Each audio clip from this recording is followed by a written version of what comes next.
Good afternoon or good morning.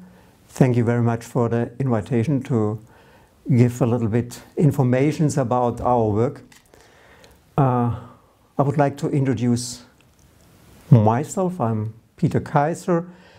I'm working with the Swiss Red Cross in Bern, the capital of Switzerland, where we have a kind of outdoor or outpatient clinic for patients coming from different countries, and what they have in common is they have experienced torture, circumstances of war, and they have to flee their country.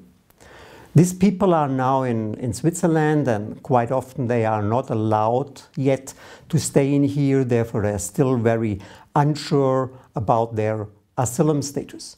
And they have special kind of symptoms which make it very difficult for them to integrate in this society. Our institution is part of the Swiss Red Cross, and the name of our institution is a kind of institution for people after torture and war experience. The main subject we are dealing with are symptoms of the so-called post-traumatic stress disorders. This makes it very difficult for these people to be able to lead a normal life, to cope with all that what you have to cope with when you are in a foreign country. Or even if it's your own country, it's difficult if you have this kind of experiences. We, this institution, we are a team of psychologists, of psychiatrists. That means people who studied medicine, and on the other side who studied psychology. And some of our teams are social worker people who studied social work. These are very important for us because a lot of problems people have in here are problems deriving from problems how you know what you have to do in this country with a lot of regulations you have no idea of. That means we have three different professional groups working together and making a kind of therapy. What is therapy? We would call it a psychotherapy and social support. This is very intertwined, it's very close together. We can do this only because we have another facility in here, and this is the possibility to work together with special trained translators. These are not normal translators who know one language and the other language, but these are people who are special trained to work with this kind of clients we have in here. At the moment we have around 25 different translators for more or less, I would say, 15 to 20 different languages. That means all our therapies, all our consultation are made with the patient or the client together with the translator. That means the patient, the client, is able to talk about even difficult things in his mother language. And therefore, we have not only to guess what does the patient mean, but we can have a good idea what he's really feeling of. Last but not least, we have another, it's only one person, we have another profession, that is a physiotherapist who is responsible for the body aspect of this, more or less mental sickness.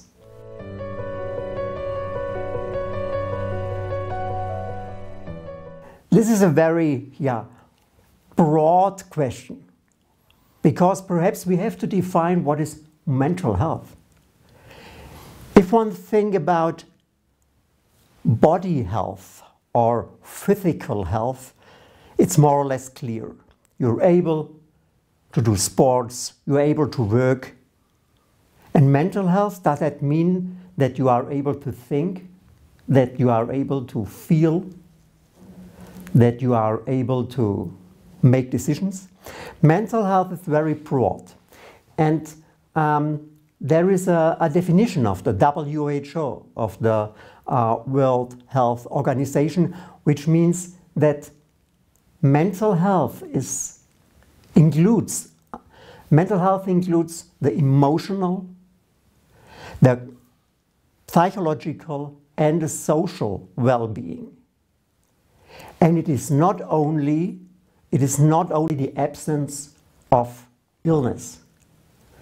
That means the definition is not really so clear. And if you would ask somebody, are you mentally ill or sick? We can discuss about what is the difference between sickness and illness.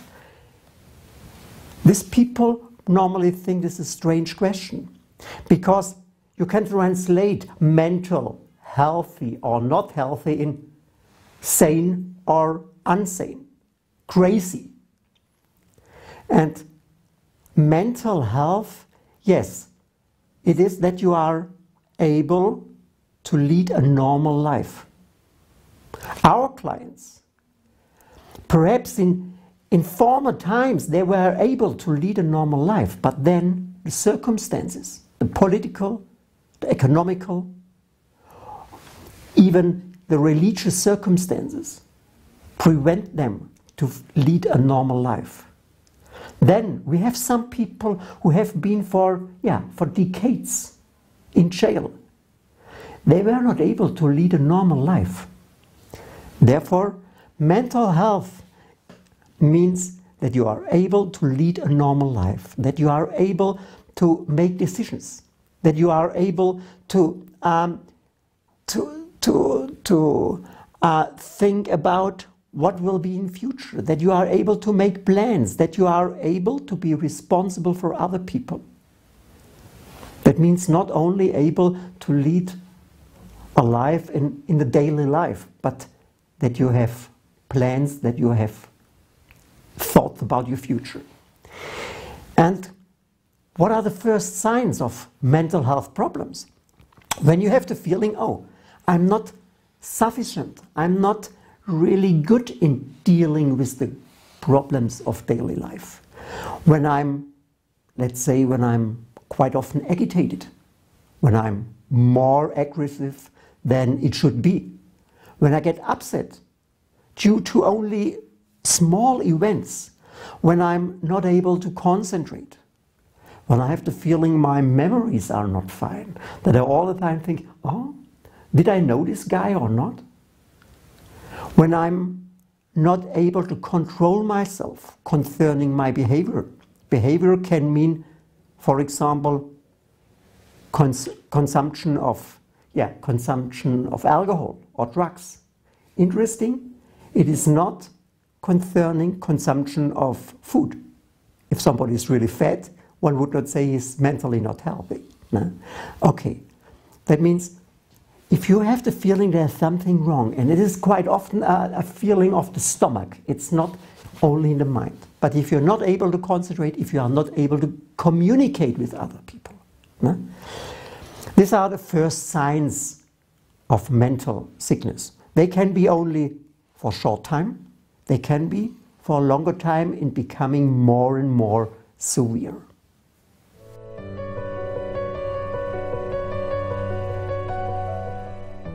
This question is in a very close connection to the first question.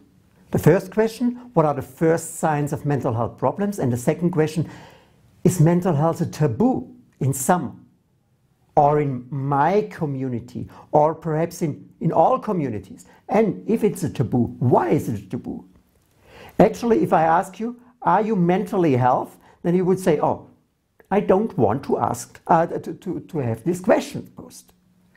Therefore, asking somebody if somebody is mentally healthy or not does mean somebody has doubt that you are healthy or not.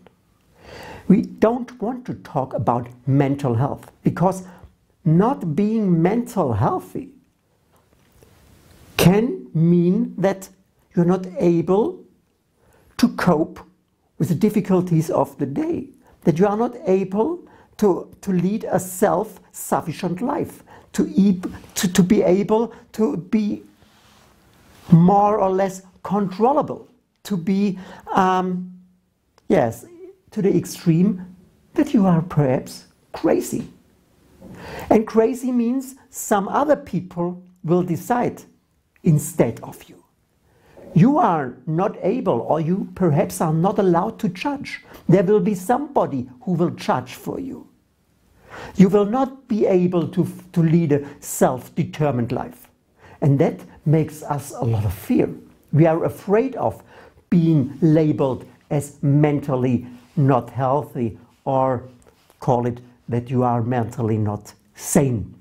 Therefore, it's a taboo. And actually, it's a taboo all over the world. There is a huge program of the WHO, of the World Health Organization, called MHGAP. That means mental health gap. It's a gap. There is a lot of input into physical health, but mental health still is a taboo. And actually, if you have broken your leg, everybody can see it. But if you have problems with concentration or with aggressivity, you will not see it in the first moment. Therefore, we have to be very conscious about the possibility that somebody is not mentally healthy. And the other thing is, it seems not really dangerous, because perhaps somebody is sitting in front of me, he's totally sane, he's not talking a lot. But perhaps in this very moment he's thinking about committing suicide. He has no signs. He has not, let's say, a red face or a broken arm. I cannot see it. I have to talk with him. And if he's not willing to talk with me, how do I know? Mental health is a very important thing. And when we see it concerning the gross national product, the depression has a very, very high impact on the economy of a country, because people who are depressed are not able to be concerned about their family, they are not able to work, they are not able to earn money. Therefore, in very young people, that means young adults between 18 and 25, and in old people, that means especially men over 70, suicide is the main problem beside of car accidents. It's the main problem that people die. In between there are cardiovascular diseases and cancer and all this. But in the very old, no? Suicide is very, very important. It's underreported. No? Therefore, mental health is a huge problem, but it's underreported because nobody wants to have the label, I'm mentally not healthy. And the other thing is, if you're working in big hospitals for mental health, quite often the people are very afraid of having drugs there, which are strange for their personality. They think these drugs change their personality. And to be honest, some of the drugs are really problematic. They really make you a little bit dumb. If you have the feeling, there is not only one mind in my mind, but there are a lot of voices, and these voices are not only nice voices, say you're the best, you're the greatest, but these voices tell me you should kill this boy and this guy, or you should kill yourself, or be aggressive, or you are a guilty man, you have done this and this and this. If these voices become, let's say, imperative, it's a huge problem for these people. And then you have to take some drugs where you have not these voices anymore, but you have no idea anymore. You are not, let's say, you are not, have no visions. You have no idea how to lead a joyful life. And that makes the people afraid, and therefore it's a taboo, and not only in our societies.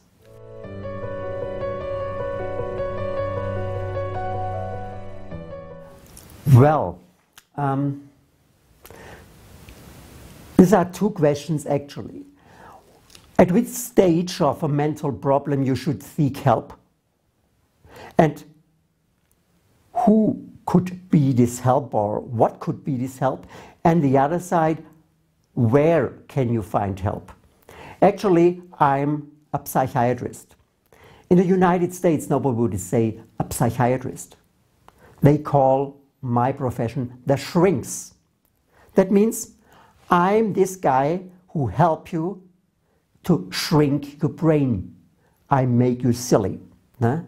That means that is not something where you want to be in connection with. Therefore, to go to a psychiatrist is not really a good idea, or you would not communicate this with your guys in the pub. Perhaps you could say, I go to a psychoanalyst. That means they were talking about problems and you're fine, you're the best, and perhaps you have some problems, we can solve it, but not together with a psychiatrist. That means people are afraid because quite often they left this private clinic with a drug that they have to take it. No? Therefore, do we really need this kind of professionals? When we realize what kind of patients we have in our institution, we would say, yes, these patients come to our place because they are really severe sick. They have mental health problems which they are not able to cope with them on themselves, and which normally would not fade away. They will stay, even perhaps if they have a better conditions living in here.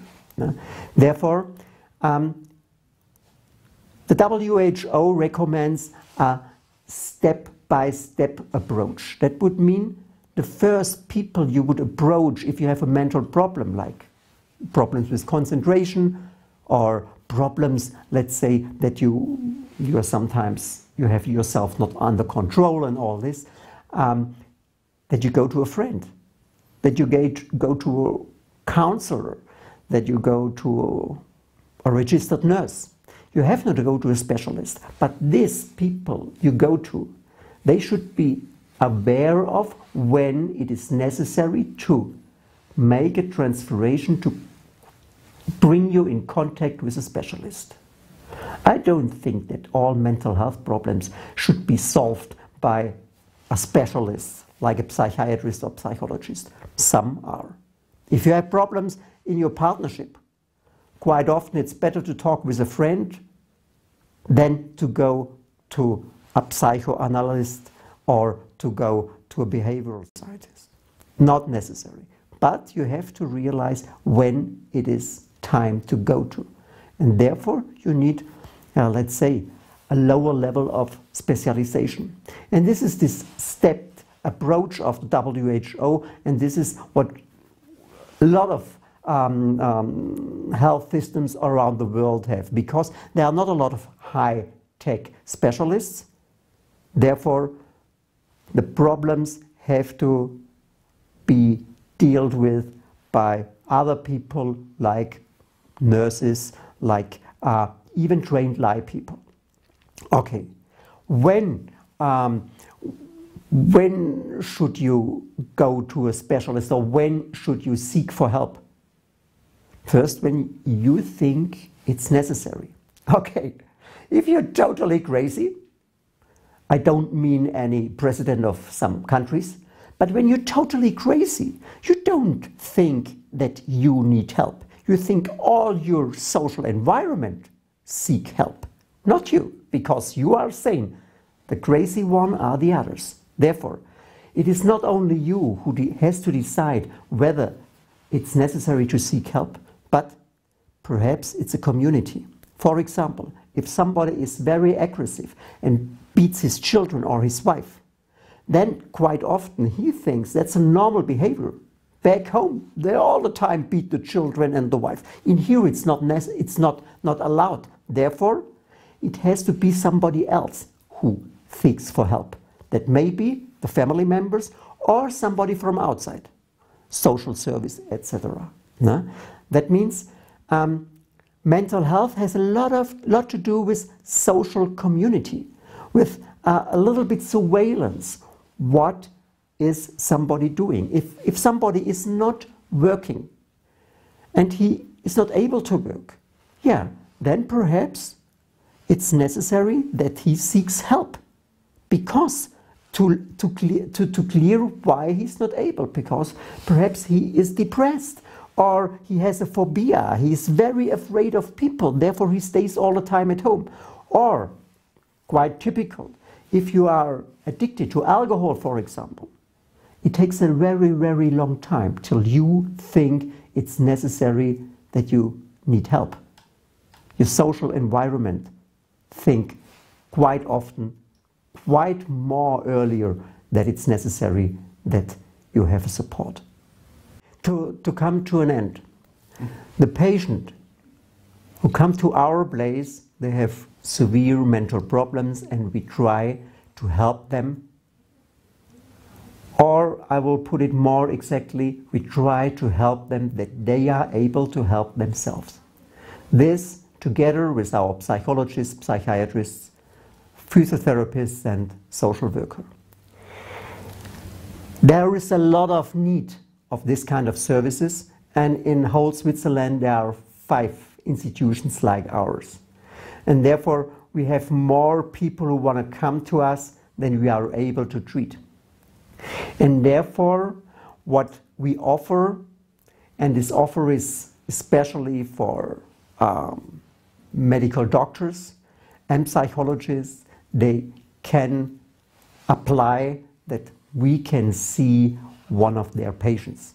That we have a website, and there you can have a kind of document where you can put a lot of information in, and then we invite this patient, and then if it's very good, if we have the possibility, we can offer him a place for the treatment. If we cannot, at least we can have 2 hours to make an assessment and to give some psychoeducation. That is what we can offer. And therefore it's a good idea, if you're interested in, then have a look to our website. And there you can find all the informations. And this is for adult, and this is for children and adolescents. So thank you very much.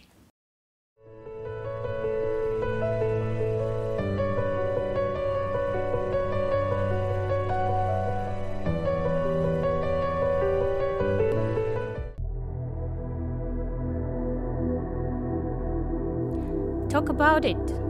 Seek help. Day of action to boost mental health during the coronavirus pandemic. Mental health is important for everyone, so know that if you're facing a mental health challenge, you're not alone. We all understand that coronavirus situation has put a lot of stress on so many people, either due to lockdown, loss of jobs, or fear of losing their jobs, disconnection from your normal day-to-day routine, parental, marital, or relationship stress. All these could lead to a feeling of low self-esteem, rejection, lack of motivation, and future uncertainty. Look into my eyes. I'm talking to you. Why not let us find a solution together for your well-being? The following activities can help you out. Eat healthy. Mental health and wellness from the inside out, and food can be a great benefit. Making a healthy meal or identifying ways that you can better fuel your body through food is a great positive ingredient for your mental health. Exercise. Physical activities have been proven as an effective supporting solution for both mental and physical health challenges. Try different exercises that you like. Sleep. Stress can cause insomnia, and loss of sleep can become a stress influencer. Take a look at your sleep patterns to see if they can be improved. Avoid alcohol. During stressful times, people sometimes turn to alcohol to relieve stress or cope with symptoms of mental health challenges. The misuse of alcohol in this way can lead to substance use disorder, SUD, or other health, relationship, and employment challenges. Stay connected. Staying connected is a great way to combat the isolation. You can call or chat with family, friends, and fans. Be open and discuss your worries with them. Meditate or breathe. Meditating and breathing exercises are great ways to take a few moments to connect with yourself, identify your weaknesses, and address challenges you are facing. Ask for help. Asking for help is a sign of strength. If you can't manage the situation on your own, please ask for professional help. The following institutions and websites are available free of charge to support you. Kindly visit any of the contacts that follows for help and assistance, and remember, your health is your wealth. Please share this message with friends, family, and fans. Thank you.